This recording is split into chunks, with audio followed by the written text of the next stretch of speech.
Hi, everyone. Best for your videos. I'm Peter Loshak. Today is Wednesday, February 3rd, and we are talking right now with a very popular SBR contributor, professional handicapper, Doug Upstone. Doug Upstone, thanks for being with us. The topic of today's video is betting trends in the Pac-12, and I can answer this one.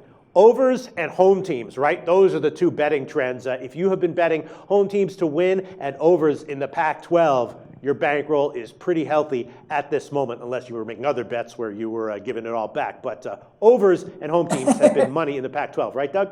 That's for sure. It happens. Doesn't happen every year, but every so often you get a conference where just things kind of align in a certain manner, and so that's typically this is what happened in this particular conference. And I have some reasons, particularly on the sides, as to why I think that happens. And just so the viewers know, the straight up on this date, they are 31-13, these Pac-10 home teams, and 26-17-1 against the spread, so for just slightly over 60%. So it's been money. Right. So the big question is that likely to continue tonight? I did bet Washington -5, another Pac-12 home team. My sense is that the Pac-12, when it comes to sides, is very, very, very unpredictable, and that usually the best way to go is to expect the unexpected and, bet big underdogs on the money line, and you'll come out ahead in the Pac-12, both in basketball and in football. For February, do you think that home team dominance will continue in the Pac-12? Yeah, the track record, you would think it would not continue. And the reason that you would think that, as you just mentioned, with February, you start to sort things out. The better teams start to emerge. The teams that aren't quite as good, so like maybe the Washington States, they start to fall back, even further than what they are. But it does still happen though on occasion where the trend continues. And when I'm saying this, in part, I'm saying straight up, because obviously the odds maker equalizes things out with the point spread. And I go back to, I believe it was like 2008 or 2009, the Missouri Valley Conference, where a similar thing occurred. And for the year, it ended up being over 63% of the time that the home teams did cover. So I'm not going to say it can't happen. You wouldn't think it's necessarily going to improve a great deal. But at 60% of the time, hey, I'll take it. All right, Doug. Well, then, so why do you think we've seen the results so far that we have seen in the Pac-12? Do you think it's just a matter of a fluke, a matter of variance, or do you think that there's something fundamental to it? I think there is generally something more fundamental. Part of it is the scheduling.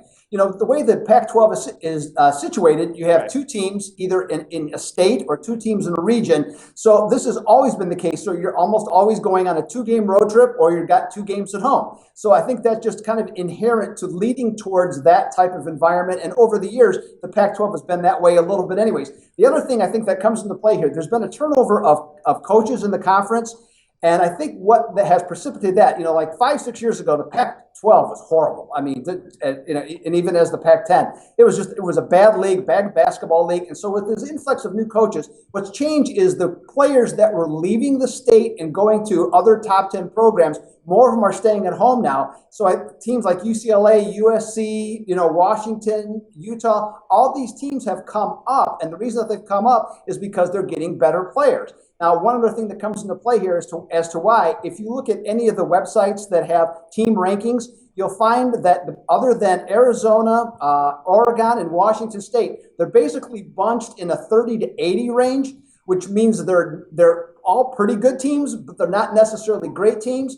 And there tend to be, if you look at the rosters, a lot of juniors and sophomores with a freshman having influence. So these are younger teams, generally speaking, without a lot of senior leadership, which to my way of thinking means they're going to be much better at home and weaker on the road. And I think this is what's all playing part in it. All right, Doug, thanks so much for your thoughts. Interesting as always. We will see how the market adjusts, if at all, in February to the Pac-12 home team trend of covers. Thanks so much, Doug.